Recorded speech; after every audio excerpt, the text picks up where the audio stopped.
वनवास के समय की बात है। श्री राम, माता सीता और लक्ष्मण गहन अरण्य में विचरण कर रहे थे। दोपहर का समय था, सूर्य अपने प्रचंड रूप में था और चारों ओर नीरवता फैली हुई थी। लंबा चलने के कारण माता सीता को प्यास लग गई। श्री राम ने भी प्यास महसूस की और उन्होंने चारों ओर दृष्टि दौड़ाई, परंतु दूर दूर तक केवल वृक्ष, लताएं और पथरीली भूमि ही दिखाई दी। कहीं भी जल का कोई स्रोत दृष्टिगोचर नहीं हो रहा था।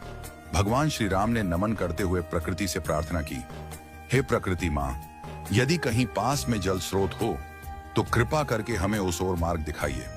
इतने में एक सुंदर और शालीन मयूर वहां आ पहुंचा।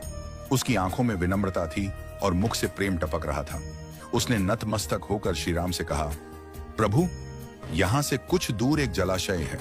यदि आप आज्ञा दें तो मैं मार्गदर्शक बनकर आपको वहां तक ले चलूं।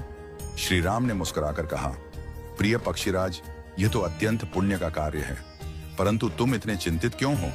मयूर ने धीरे से उत्तर दिया, प्रभु, मैं उड़ता हुआ जाऊंगा और आप पृथ्वी पर चलेंगे। ऐसे में आपको रास्ता समझाने के लिए मुझे हर थोड़ी दूरी पर अपना एक एक पंख बिखेरना होगा। श्री राम ने गंभीर स्वर में पूछा, परंतु इसमें चिंता की क्या बात है? मयूर की आंखें भर आईं। वह बोला, प्रभु, यह सामान्य बात नहीं है। मोर केवल विशेष ऋतु में और प्राकृतिक प्रक्रिया से ही अपने पंख गिराते हैं। यदि मैं अपनी इच्छा से उन्हें त्यागता हूं तो यह मेरी जीवन शक्ति को क्षीण कर देगा। अंततः मेरी मृत्यु निश्चित होगी। यह सुनकर श्री राम की आंखें नम हो गईं।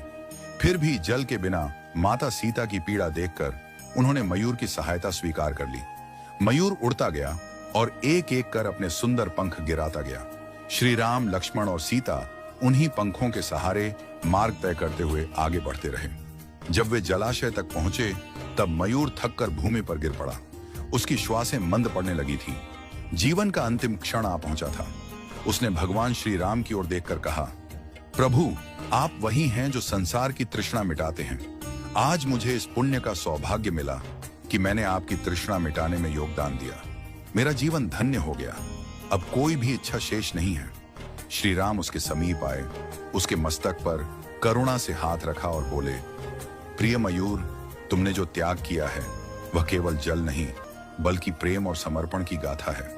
मैं वचन देता हूं कि अगले जन्म में जब मैं कृष्ण के रूप में अवतरित होऊंगा तब तुम्हारे इस उपकार को नहीं भूलूंगा।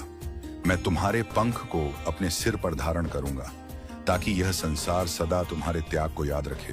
कहते हैं कि जब भगवान विष्णु ने द्वापर युग में श्री कृष्ण रूप में अवतार लिया तब उन्होंने मस्तक पर सदैव मोरपंख धारण किया। वह पंख कोई साधारण आभूषण नहीं था, वह एक आनंद की पूर्ति थी।